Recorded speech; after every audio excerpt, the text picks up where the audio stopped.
never slow up, no I don't take shit, I got no... As well of David Gonzalez and Giulio Pugliese, but the top three, Pratama, inside, that was the number 11 there, going up the inside. I think I saw David Gonzalez, the local, away from that one. So, but this is, he's going to get a bit of a nosebleed here running this high up, as we see Arte and Dinesh. This seems like what it's going to be about this season, Peter. It does, and there's the number 13. And it slots into third position, great start from him from third on the grid then, as we see he had a grid infringement. Double long lap penalty. Oh, dearie me. Yeah, they're pulling out of the slipstream, passing Brian Uriarte, goes in. No, he doesn't. Brian Uriarte on the 50. Giulio Pugliese just behind. And they were coming to the corkscrew section, and unless you go up there, it's a messy way to start the race, isn't it? What a shame. Okay, and it doesn't, you don't know why. I mean, he could have been in the wrong position or one.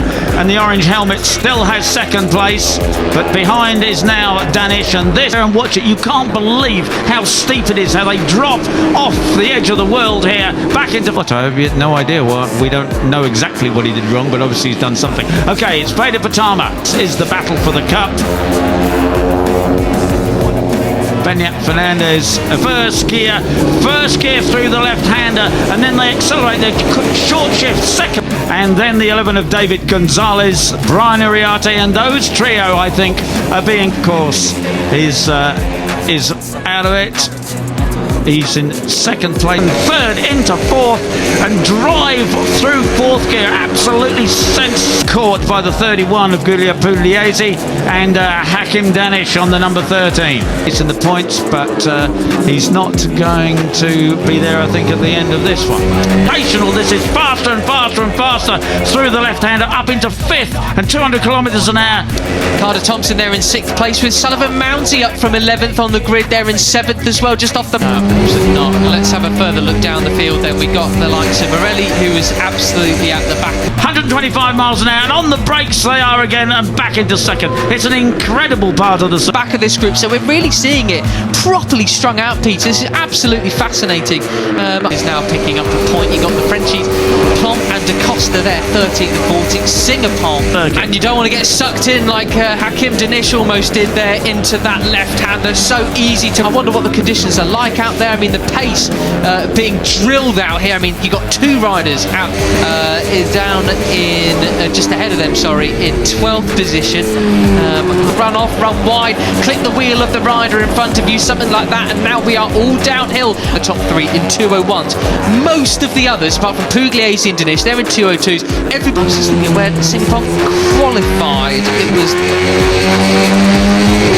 on towards the back straight. Peter, I'll remind you what you said. Surely no one's going to get away with it or run away with it. Everybody else in minimum 203. So it's just a red hot pace, like really far down, but I can't find them on the grid.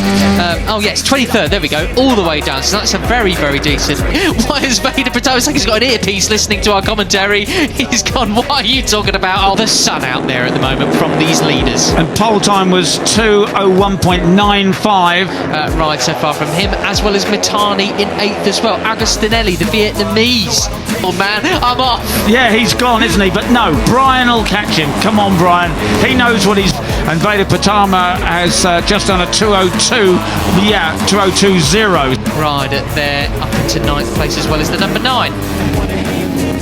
Down the corkscrew round. He knows what he's doing wherever he is. There's the number 11 of David Gonzalez picking up the... So he's almost on his pole time. David Gonzalez is underneath the pole time at 2:01.71. Screw again.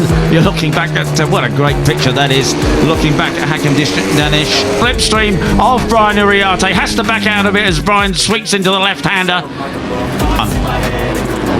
Well, this is absolutely fascinating then, and you can see Mitani and Ramadi. And now forward Brian Uriarte and the leader Veda Pratama on the 54. And as long as the guys behind are not silly, I'm sure that Brian will catch. For having their own little battle back in 8th and 9th on our timing screens, just a swap over from there. Got to give a shout.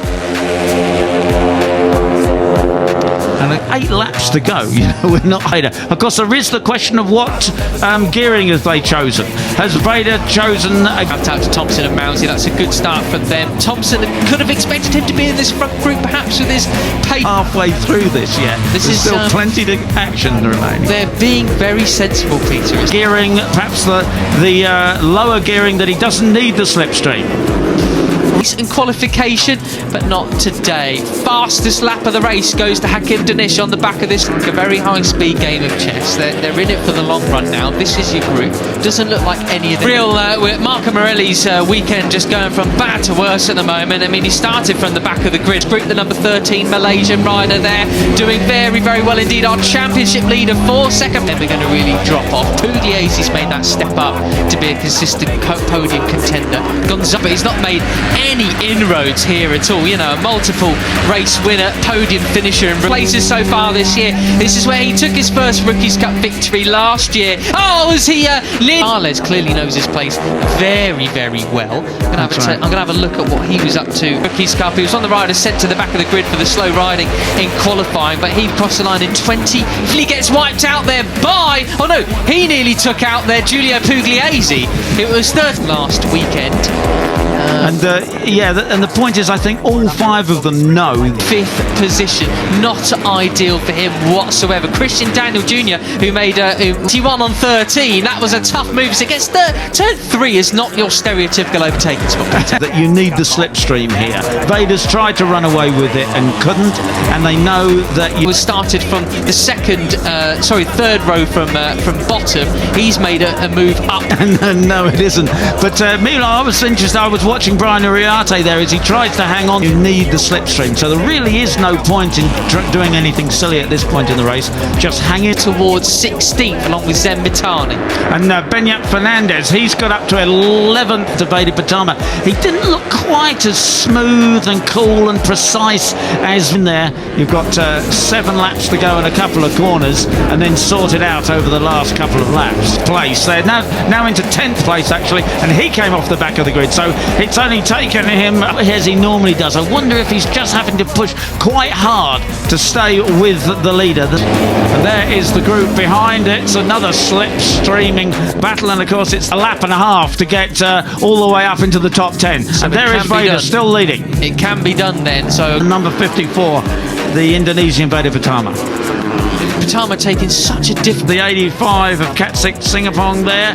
Mike Yu is his commonly used number. Great start for those guys, but the others, they'll be hoping for a much better start tomorrow. Someone's down in the background, Pete. Well, I mean, all 5 are doing completely different lines there through the reverse corkscrew, aren't they? And you're absolutely. Name, that's a lot easier than saying Katsik Singapong. And Mike Yu, his mates call him.